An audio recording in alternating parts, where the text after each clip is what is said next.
Halo semuanya, selamat datang lagi di channel Japi Story. Seperti biasa, gue akan mereview pertandingan kemarin lanjutan Piala Presiden match kedua dari grup A antara Persib Bandung melawan Borneo FC.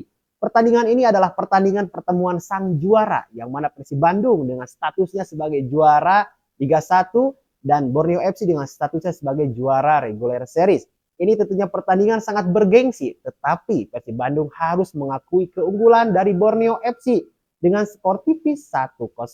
Oke, sebelum gue lanjutkan seperti biasa silakan like dulu video ini ya, subscribe juga, bantu channel ini agar cepat mencapai 1000 subscriber, lalu juga tulis di kolom komentar. Jika kalian punya pendapat apapun yang ingin disampaikan silahkan tulis di kolom komentar. Oke, gue akan mulai dari line up terlebih dahulu. Line up yang diturunkan oleh Boyan Hodak ya, yang sering kita kenal. Boyan Hodak itu sering memainkan sepak bola pragmatis ya. Sepak bola pragmatis itu adalah sepak bola yang lebih mengandalkan kepada hasil akhir ya, tidak mengandalkan kepada keindahan sepak bola seperti position ball dan sebagainya. Jadi jika kalian melihat Persib Bandung di Liga 1 musim kemarin, itu rata-rata mereka itu bermain ya tidak begitu terlalu baik, tetapi ketika mereka mempunyai kesempatan ya baik counter attack maupun kesempatan-kesempatan untuk melakukan serangan, maka hasilnya bisa dikatakan 99% itu berhasil. Terbukti David Da Silva berhasil menjadi top scorer Liga 1 musim kemarin, Ciro Alves berhasil mencetak 17 gol ya. Sehingga gol Persib di musim kemarin itu salah satu gol terbanyak di Liga 1. Nah, pada Piala Presiden melawan Borneo ini Persib Bandung seperti halnya melawan PSM kemarin itu menurunkan komposisi pemain yang bisa dibilang pemain gambaran pemain inti di Liga 1 musim depan. Ya, yang mana Ciro Alves dan David Da Silva tetap menjadi duet Brazil ya yang selalu mengobrak-abrik pertahanan lawan. Tetapi ada bedanya, yaitu ada sosok Dimas Derajat yang perdana diturunkan oleh Boyan Hodak untuk melawan Borneo ini.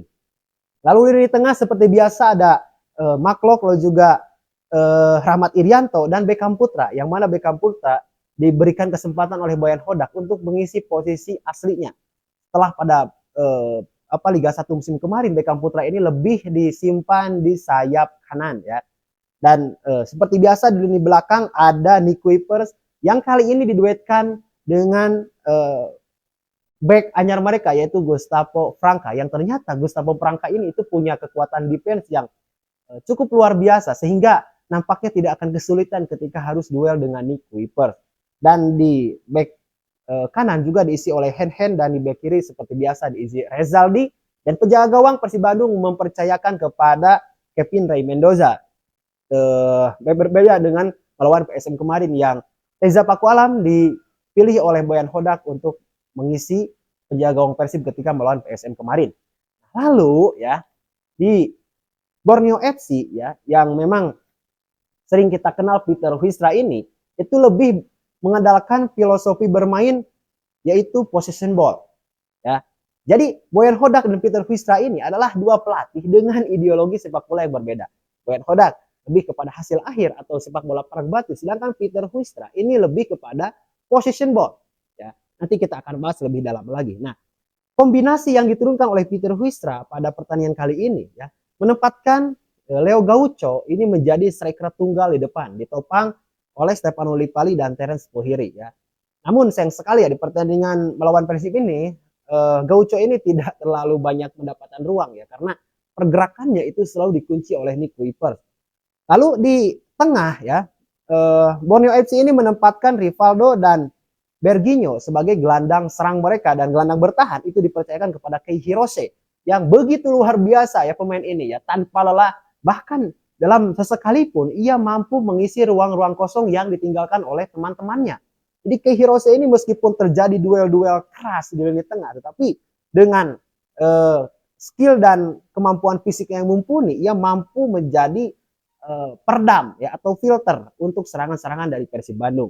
Nah, lalu di lini belakang ya seperti biasa diisi Komang Teguh, Christoph, lalu juga Leo dan Muhammad Fajar, dan di penjaga gawang diisi oleh salah satu penjaga gawang timnas nasional Indonesia yaitu Nadeo Argawinata, yang pada pertandingan kemarin Nadeo ini adalah pemain paling sibuk ya karena banyak save-save penting yang dilakukan oleh Nadeo. Nah, kita masuk ke babak yang pertama. Persib Bandung di babak pertama khususnya ya sebelum cooling break atau 30 menit awal Dan 10 menit pertama di babak pertama, Persib Bandung ini bermain begitu ofensif. Mereka kelihatan bahwa Persib Bandung ingin mengejar gol pertama. Ya. Jadi gol cepat itu direncanakan oleh Boyan Hodak itu segera tercapai, segera dicetak oleh pemain-pemain Persib Bandung. Seperti halnya melawan PSM kemarin. Sehingga melawan PSM juga ketika Persib sudah unggul 2-0, mereka itu lebih cenderung untuk memainkan tempo, ya, bermain santai, lalu juga melakukan beberapa penggantian yang tujuannya untuk mengkombinasikan strategi pemain baru dan pemain lama. Nah, lebih kepada itu. Tetapi di laga ini Persib Bandung itu kesulitan, meskipun ada peluang-peluang berbahaya sebetulnya ya, yang sempat didapatkan oleh Dimas Derajat yang di menit pertama itu nyaris saja membobol gawang Nadeo Argawinata. Tetapi sayang sekali Nadeo penampilannya lebih fokus, lebih baik ya, sehingga tendangan Dimas Derajat yang nyaris saja menjadi gol itu bisa diblok oleh Nadeo Argawinata. Nah, tidak terlalu banyak peluang sebetulnya yang didapatkan oleh Persib Bandung di 30 menit babak pertama ya. David Da Silva itu kelihatan masih belum mencapai performa terbaiknya, begitupun dengan Ciro Alves yang lebih banyak beralih, tetapi posisinya itu banyak di cover oleh beberapa pemain bertahan dari Borneo FC. Nah, sedangkan ya di pihak Borneo FC khususnya di 30 menit pertama sebelum cooling break babak pertama itu lebih bermain santai ya, bermain santai, mereka mengandalkan possession ball ya, seperti halnya Borneo yang sejak dilatih oleh Peter Huistra ya, mengandalkan position, lalu beberapa kali juga jika ada kesempatan direct pass maka mereka juga melakukan direct pass yang dilakukan oleh Christoph. Ternyata luar biasa. Christoph ini bukan ketika memang melakukan build up serangan, ini umpan direct passnya ke depan itu begitu akurat, sehingga 2 atau 3 kali kalau nggak salah di 30 menit babak pertama ini Christoph ini mampu memberikan bola dengan secara akurat ke lini depan ya. Dan ketika memang terjadi direct pass tersebut yang dilesakan oleh Christoph ini terjadi kericuhan ya, porak-poranda pertahanan dari Persib Bandung, dan Berginho ini sempat mendapatkan peluang bagus, tetapi tendangan kerasnya ini masih bisa diamankan oleh Kevin Rey Mendoza ya. Nah, jadi lagi-lagi ya, berbicara kemampuan Christoph ini untuk build up serangan ini sangat luar biasa. Pemain asal Burundi ini yang sempat juga bermain melawan timnas Burundi dan berhadapan dengan timnas nasional Indonesia ya, tidak menyangka gitu bahwa dia juga akan berkarir di Indonesia. Nah, 15 menit terakhir di babak pertama ya, Persib sedikit menaikkan intensitas serangan.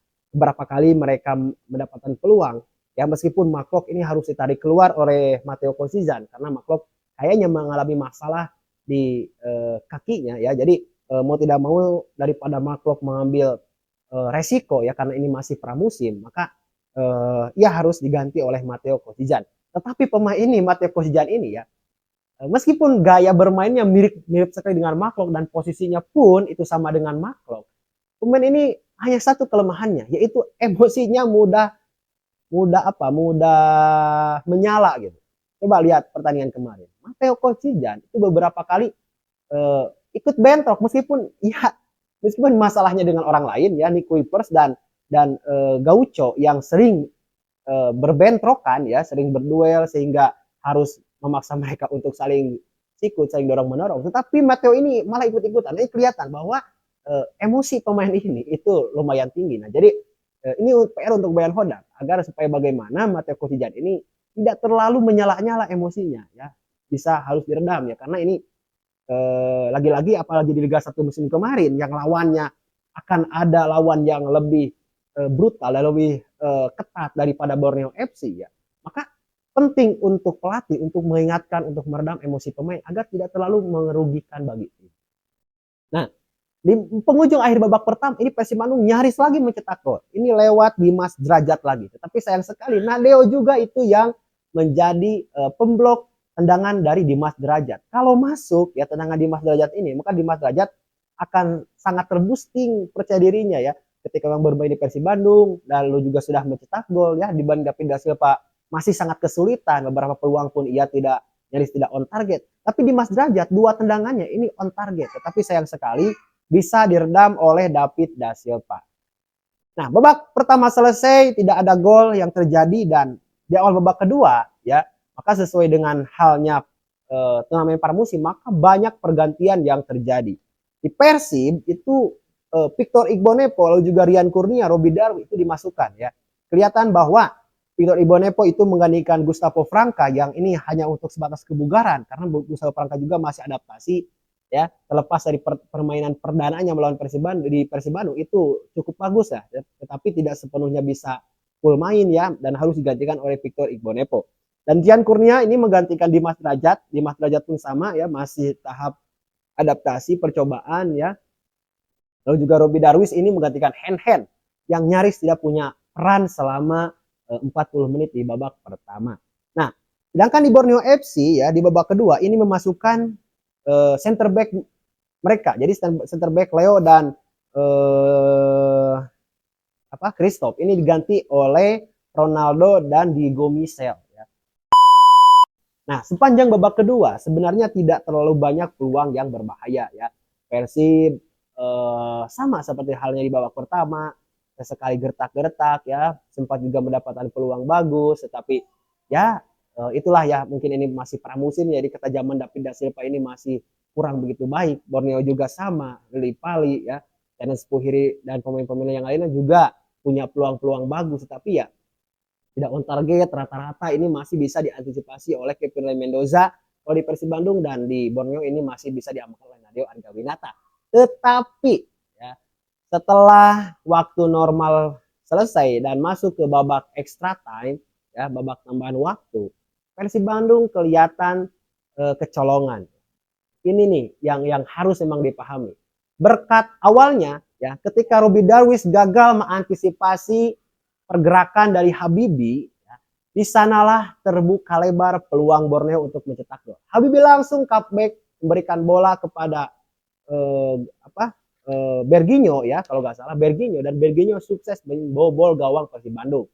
Dan back Persib Bandung pun ini tidak melihat pergerakan dari Berginho yang menusuk dari tiba-tiba muncul dari belakang ya, dan menyambar umpan manis dari Habibie. Ya, ini catatan penting menurut saya. Umpan-umpan cutback dari Borneo FC ini sangat membahayakan. Ya, oke, mereka melakukan opsi-opsi umpan-umpan silang gagal, bisa dipatahkan oleh Kevin Mendoza. Tetapi ketika menggunakan umpan 1-2 sentuhan ya, atau dengan akselerasi pemain yaitu Habibie di gol kemarin, itu mampu memberikan umpan yang berbahaya ke jantung pertahanan Persib Bandung dan ditendang keras oleh Berginho. Nah, ini masalahnya ya, Persib Bandung gagal fokus di akhir babak pertandingan. Ya. Jadi secara keseluruhan ya Borneo bisa dikatakan lebih layak menang ya daripada Persib Bandung, yang mana mereka bermain apik, disiplin ya, berbeda dengan Persib Bandung banyak pelanggaran, kartu kuning juga, lalu juga banyak peluang yang tidak diselesaikan dengan begitu baik. Tapi Borneo ini ya jarang-jarang mereka punya peluang sebagus ini, tapi ketika mendapatkannya diselesaikanlah dengan begitu baik. Lalu kill the game ya, Borneo mampu mengalahkan Persib Bandung di kandangnya sendiri setelah beberapa lama mereka tidak mengalahkan Persib Bandung, dan sekarang mereka mengalahkan Persib Bandung, dan Borneo FC dipastikan menjadi tim pertama yang lolos ke babak semifinal. Nanti di pertandingan ketiga tentunya di grup A, Persib Bandung akan menentukan nasibnya sendiri terakhir melawan Persis Solo. Oke, itu yang bisa gue sampaikan. Terima kasih. Jangan lupa like jika Anda menyukai video ini, dan juga tulis di kolom komentar jika Anda punya pendapat apapun yang berkaitan dengan topik pembahasan dalam video ini. Jangan lupa juga subscribe ya. Mohon bantuannya agar channel ini cepat mencapai 1000 subscriber. Jika sudah mencapai 1000 subscriber, silahkan tulis di kolom komentar kalian ingin meminta request apa kepada saya. Terima kasih, gue JP Story. Salam sepak